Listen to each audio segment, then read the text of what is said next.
আসলে আমি বলতে চাচ্ছি, যদি মহিলাদের সংখ্যা কমে যায় আর পুরুষের সংখ্যা বেড়ে যায়, তাহলে একজন মহিলার 2-3 জন স্বামী থাকতে পারে। সুন্দর প্রশ্ন করেছেন যে যদি এরকম হয় তবে আল্লাহ সুবহানাহু ওয়া তাআলা আমাদের সৃষ্টিকর্তা, তিনি অনেক ভালো জানেন আমাদের চেয়ে, তিনি আমাদের স্রষ্টা।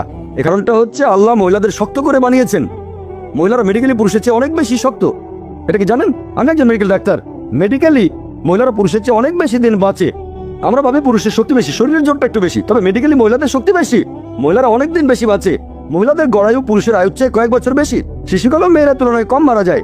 এবার আপনার প্রশ্নটা নিয়ে বলি যে ইসলাম পুরুষদের অনুমতি দিয়েছে তারা একাধিক বিয়ে করতে পারে, কিন্তু এখানে মহিলাদের একাধিক বিয়ের অনুমতি দেওয়া হয়নি কেন?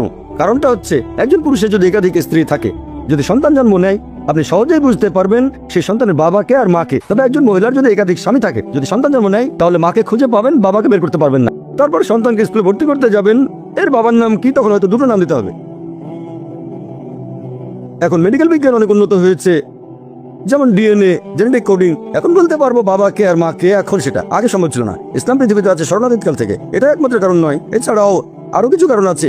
প্রাকৃতিকভাবে মহিলাদের তুলনায় পুরুষের যৌনতারণা বেশি। তৃতীয়ত, একজন পুরুষ একাধিক স্ত্রী নিয়ে থাকতে পারবে, কিন্তু মহিলাদের জন্য একাধিক স্বামী থাকাটা কঠিন হবে, কারণ মহিলাদের মাসে রজস্রাব হবে, এমন সময় মানসিকতা বদলে যেতে পারে। এসব কারণে একাধিক স্বামী রাখাটা কঠিন হয়ে যাবে।